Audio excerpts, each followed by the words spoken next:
The theme of this year is Beyond 2025, the future-ready careers. Today, we're not just going to be discussing career path.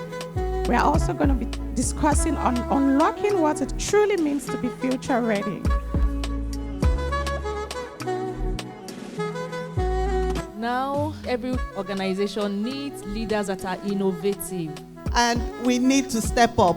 As we all know, we're now in the digital age where everything is moving at the speed of light.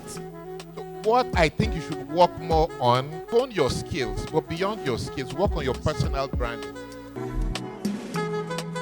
Now we can go to all of our partners and engage with them.